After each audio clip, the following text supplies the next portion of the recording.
정치권 소식 짚어보는 아침의 맞수 시간입니다. 김상일 전 민주당 부대변인, 최병묵 정치평론가 나오셨습니다. 안녕하세요. 안녕하십니까. 국민의힘 대구시장 후보 공천을 놓고 파열음이 연일 커지고 있습니다. 영상 먼저 보시겠습니다. 이재명이 자르고 싶었던 이진숙을 국민의힘이 잘랐다. 민주당의 잠재적 대구시장 후보 김부겸이 자르고 싶었던 이진숙을 국민의힘이 잘랐다. 이런 말이 나옵니다. 부정하지 못하겠습니다. 제 생각과 일치하지 않다 하더라도 당대표로서는 공관위의 결정을 존중하는 것이 필요하다고 생각합니다. 그리고 우리가 선거를 치르고 경선을 치르고 공천을 하다 보면 당을 위해서 희생이 필요할 때도 있습니다. 네, 보신 것처럼 이진숙 전 위원장이 반발의 목소리를 냈습니다. 사실 공관위가 이진숙 전 위원장을 밀어주기 위해서 중진 컷오프를 할 거라는 말들이 있었는데 이렇게 이진숙 위원장을 컷오프 시킨 거 어떤 의미로 좀 봐야 되겠습니까? 이진숙 위원장을 정말 컷오프 시킨 것이냐 아니면 재배치한 것이냐 뭐 논란이 있을 수 있죠. 네. 지금 여러 가지 그 종합적인 상황을 보면 오히려 재배치 쪽이 앞으로 더 관측이 맞는 것 아니냐. 무슨 얘기냐면 대구시장보다는 국회의원 보궐선거에 나가라. 그래서 국회의원 배지를 달아라 하는 식으로 그 공관위가 틀을 짜놓고서 이진숙 전 위원장을 대구시장 경선에서는 컷오프 시켜놓고 네. 그리고 이제 대구시장 후보로 누군가 아마 현역 의원이 그 자리에 갈 가능성이 대단히 높습니다. 네. 그렇게 되면 그 자리에 이진숙 전 위원장을 공천하기 위한 그림을 지금 그리고 있는 것 아니냐 하는 게 점점 더 설득력을 얻어가고 있기 때문에 네. 이진숙 전 위원장이 지금 본인이 저렇게 반발하는 거는 일종의 형식상의 반발로 보인다. 아마 이진숙 전 위원장은 본인이 국회의원 보궐선거 공천을 받으리라는 사실을 어느 정도 예상하고 있었던 것 아닌가 저는 그렇게 봅니다. 네, 조금 전에 최 의원님 말씀해 주셨지만 이정현 공관위원장이 이진숙 전 위원장을 대구시장 대신에 이 보궐선거에 공천하는 거를 뒤에서 미리 약속한 거 아니냐, 밀약설까지 제기가 되고 있는데 대변인님은 이 얘기가 현실적으로 가능성이 있다고 보십니까? 아무도 알 수 없지만 가능성은 있다고 보여질 수밖에 없는 부분이 있다고 봅니다. 그 이유는 뭐냐면 공천이라는 것은 기본적으로 투명성, 그다음에 형평성 이런 것을 기반으로 해가지고 모든 사람이 볼 때 예측 가능성이 있어야 되거든요. 네. 기준이 예측 가능한 기준이 있어야 되거든요. 근데 그 기준이 지금 보이질 않아요. 이럴 때 국민들은 그런 공천을 사천이다, 밀실 공천이다 이런 식으로 얘기하는데 그런 비난에서 지금 벗어나기 어렵고 그런 비난이 가능한 상황이라면 무엇이든 가능하다 공천에서 이런 상황이 돼버리기 때문에 그런 부분을 빨리 좀 바로잡고 국민들이 볼 때 어떤 기준이 있는지 좀 투명하고 형평성을 볼 수 있는 기준을 제시해 주는 것이 중요하겠다 이런 생각이 듭니다. 네. 네, 장동혁 대표는 공관위 결정을 존중한다면서 컷오프 당사자들의 반발을 일축하고 이정현 위원장에게 힘을 실어주었습니다. 아까 밀약이라는 이야기까지 나왔었는데 일각에서는 이정현 위원장과 이 장동혁 대표가 서로 약속대련한 거 아니냐, 사전에 이제 어느 정도 논의가 있는 거 아니냐 이런 해석도 나오고 있는데. 근데 저는 약속대련 물론 뭐 비슷한 표현이긴 하지만 장동혁 대표의 이중 플레이라고 봅니다. 네. 그건 무슨 얘기냐면 장동혁 대표가 오전에 대구시당을 방문해서는 시민들이 납득할 수 있는 공천을 하겠다고 했거든요. 네. 자, 그러면 대구 시민들이 납득할 수 있는 공천이라는 거는 결국 대구 시민들이 원하는 후보가 그걸 얘기하는 거 아니겠습니까? 뭐 잘 아시다시피 대구 시민이 원하는 후보는 대략 누구 이거는 뭐 그 언론 보도를 통해서 많이 아실 거고. 네. 그런데 그중에 유력한 주호영 의원을 배제를 했어요. 그리고 이진숙 위원장은 지금 재배치할 거라는 얘기가 나오고 있어요. 그렇다면 오전에 장동혁 대표가 대구에 가서 대구 시민이 납득할 수 있는 공천을 하겠다는 거와 오후에 벌어진 일은 대구 시민이 납득할 수 없는 것으로 보이는데 네. 그걸 존중한다고 얘기하면 장동혁 대표의 오전과 오후가 다르다는 얘기가 되죠. 만약에 오전에 대구 시민한테 했던 또는 대구시 출신 12명의 국회의원한테 했던 얘기를 그대로 유지를 하려면 적어도 오후에 그 본인이 그 공관위에서 결정한 거는 최고위에서 바로잡을 수 있거든요. 네. 바로잡아야 정상인데 그렇게 하지 않았다라는 측면에서 보면 이중 플레이 또는 뭐 그걸 약속대련이라고 할 수도 있겠죠. 그렇게 충분히 얘기할 수 있을 거라고 봅니다. 네, 이런 가운데 정치권 일각에서는 컷오프당 한 주호영 의원과 한동훈 전 대표와의 연대 가능성도 거론되고 있습니다. 어떤 내용인지 두 사람 목소리 듣고 이야기 이어가겠습니다. 장동혁 당대표가 공정한 경선을 약속했습니다. 그 약속을 지켜보겠습니다. 하지만 저는 분명히 말씀드립니다. 그 약속이 흔들리고 공정 경선이 무너지면 저는 가만히 있지 않겠습니다.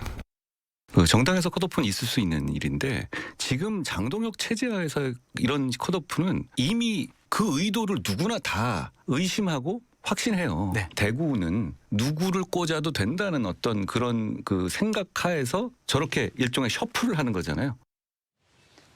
네, 주호영 의원이 가만히 있지 않겠다고 말하는 거 이거 무소속 대구시장 출마 아니냐 이런 얘기가 나오고 그러면 그 지역구 보궐선거에 한동훈 전 대표가 출마할 수도 있다 이런 얘기가 나오는 건데요. 최 의원님 가능성이 좀 있다고 보십니까? 글쎄 장동혁 대표와 이정현 공관위원장이 저렇게 둘이 약속이나 한 듯이 주호영 의원만을 어찌 보면 콕 찍어서 배제한 것. 그건 아마 주호영 의원이 무소속 출마를 못할 것이라는 확신이 있기 때문 아닌가 저는 그렇게 판단을 해요. 네. 만약 그런 확신이 있다면 이런 일을 벌일 수가 없죠. 그러나 이제 주호영 의원 같은 경우는 이번에 사실은 본인이 그 어찌 보면 정치 인생의 대미를 장식할 수도 있는 대구시장이라고 저는 생각을 하는데 그런 부분에서 마지막이 될 수 있다라는 생각도 충분히 했음직해요. 그러면 과거의 주호영과 지금의 주호영은 조금 다른 판단을 할 수도 있다고 보기 때문에 만약에 그런 판단을 한다면 이제 장동혁 대표나 이정현 공관위원장이 예측했던 주호영 의원의 행보와는 다른 길. 그거는 결국 무소속 출마까지도 강행할 수 있다고 봐야죠. 네. 그러나 그거는 저희가 지금 확신할 수가 없는 게 오로지 주호영 의원만이 판단을 할 수 있는 내용입니다. 네. 민주당 소식 짚어보겠습니다. 송영길 전 대표가 과거 친문과 친명 사이의 갈등을 재소환하며 당 계파 갈등이 재점화될 조짐이 보이고 있습니다. 송 전 대표 발언 듣고 오시죠. 그때 친문 세력들이 이낙연을 밀려고 아예 다 조직적으로 대장동 사건도 터뜨린 거잖아요. 이낙연 쪽에서 터뜨려서 그게 확산된 거 아닙니까? 소위 친문 세력 상당수 의원들이 이재명 선거운동을 안 했다니까요. 이낙연부터 안 한 거잖아요. 자기 비서실장도 윤석열 지지로 갔잖아요. 거기에 대해서 한마디 언급도 없고. 2022년 대선 당시에 친문계가 이낙연 전 총리를 밀려고 대장동 사건을 터뜨렸다는 게 송 전 대표의 주장입니다. 왜 이 시점에서 이런 발언을 했다고 보십니까? 지금 권력의 분화라는 걸 아마 잘 보셔야 될 텐데 그건 무슨 얘기냐면 이제 그 사실은 지금 이재명 정부 들어서 친명계가 뭐 정부도 장악하고 당도 사실상 장악하고 있는 거 아니겠어요? 네. 그런데 거기에 그 이제 정청래 대표는 친명계라고 하기는 어렵단 말이죠. 본인은 그렇게 주장할지 몰라도 그러면은 결국 정청래 대표는 친문계인데 친문계와 결국 친노 이런 그룹이 이제 연합으로 해서 친명계에 대항하는 과정 저는 이렇게 봅니다. 네. 그런데 이제 송영길 전 대표는 이 중에서 친명계 쪽에 지금 그 본인이 체중을 실는 거죠. 그 과정에서 나온 친문계에 대한 공격이다. 이렇게 해석합니다. 네, 친문계인 고민정 의원 곧바로 2022년 대선 패배가 왜 친문계 탓이냐 이런 취지로 반발을 했는데 자 대변인님은 송영길 전 대표가 이 시점에 이제 친문계를 겨냥해서 본인이 얻을 수 있는 거 뭐라고 보세요? 이제 본인이 정치를 다시 시작하려고 하고 있고요. 그러려면 이제 본인의 존재감을 만들어야 되는데 본인의 존재감을 만드는 데 가장 좋은 거는 자기를 중심으로 전선을 치는 거예요. 네. 그래서 그 전선 안에 있는 사람들을 내 편으로 하고 전선 밖에 있는 사람들과 경쟁 내지는 싸움을 함으로써 자기의 어떤 존재감을 키울 수 있는 거죠. 그렇기 때문에 지금 새롭게 정치를 다시 시작하는, 새롭진 않지만 다시 시작하는 송영길 전 대표로서는 자기를 중심으로 한 전선이 필요하다 이렇게 느낀 것으로 보입니다. 네, 앞서 유시민 작가는 여권 지지층을 세 가지 부류로 나누는 A, B, C론을 주장하면서 논란이 되기도 했는데요. 직접 듣고 오시죠. 이재명 정부 대통령과 함께 일하는 사람들에 대해서 이렇게 그려봤는데 대통령의 지지율이 높으면 높을수록 A는 줄어들고요. B하고 C가 커져요. A가 민주당과 이재명 대통령의 코어 지지층이에요. 대통령이 욕을 먹는 상황이 생길 수도 있고 지지율이 떨어질 수도 있어. 그럴 때 B가 제일 먼저 떨어져. 지금 이제 내 친명이요 이러면서 막 내세우는 사람들은 문제가 생기면 제일 먼저 돌 던져. 이 유시민 작가는 코어 지지층은 A그룹, 뉴 이재명 세력은 B그룹으로 분류를 하면서 기회주의자들로 묘사를 했습니다. 의원님, 이런 유 작가의 주장 어떻게 좀 보셨습니까? 근데 저게 지금 여권만 그런 게 아니고요. 네. 원래 권력 주변은 다 저래요. 네. 그걸 ABC로 분류를 하든 가나다로 분류하든 어떻든 간에 되게 비슷해요. 지금 야권은 안 그런가요?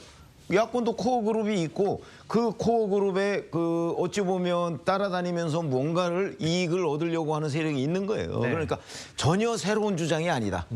그런데 이제 왜 그러면 저 주장을 가지고 사람들이 이리저리 유시민 작가를 그 뭐 비판하기도 하고 그러느냐? 그거는 편가름 현상이죠.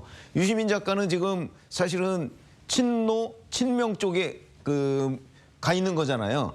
그러니까 이제 친명 세력들이 저걸 비판을 하고 비난을 하지만 네. 사실상 저 주장 자체는 새로운 것도 아니고 그냥 일반적으로 인정할 수 있는 그런 분류법이다. 그걸 ABC라고 해서 무슨 대단한 무슨 새로운 이론이 나온 것처럼 얘기하지만 그건 아니다. 일반적으로 권력의 주변은 저렇게 분류할 수 있다고 저는 동의합니다. 네, 결국에는 이 친문과 친명, 또 친명과 친청 등으로 계파 분화가 뚜렷해지는 모양새인데요. 이 지방선거 앞에서 하나로 뭉쳐야 할 시기에 이렇게 분화가 커지는 거는 출마 노선이 정리가 되면 조금 잠잠해질까요? 아니면 야당이 이렇게 지지부진하니까 계속 될까요? 뭐 일단 야당이 지지부진한 것도 환경 요인 중에 하나긴 하지만요. 그거보다는 제가 볼 때는 지금 정청래 대표를 중심으로 차기 경쟁을 너무 일찍 점화시킨 것이 훨씬 큰 문제라고 저는 봅니다. 네. 그런 상황 속에서 많은 것들이 본인의 다음 정치 일정을 중심으로 만들어지고 있고 그런 상황 속에서 이걸 그대로 놔두면은 나중에 경쟁하기가 힘들겠다는 또 경쟁자 측의 견제가 들어가고 그 대표적인 게 이제 조국 혁신당의 아주 치열한 합당 찬반 논쟁이 있었던 것이죠. 그래서 그런 것들의 지금 연장선상으로 보는 것이 더 큰 요인일 것이다라는 생각이 듭니다. 네, 이 최근 여권 상황을 보면 유시민 작가와 방송인 김어준 씨, 이 친명그룹과 각을 세우며 정청래 대표를 옹호하는 모양새고 김민석 총리도 김 씨와 유 작가와 거리를 두고 있는 이런 상황입니다. 이런 구도 아마도 8월 전당대회까지는 계속 유지가 되겠죠? 지금 말씀하셨듯이 김성일 평론가 그러셨잖아요. 이렇게 양쪽으로 분화되는 과정. 네. 저도 그런 견해를 보였고요. 그렇기 때문에 저 분화 과정은 차기 경쟁의 조기 점화 이거하고 연결되죠. 그거의 예고편이 8월 전당대회입니다.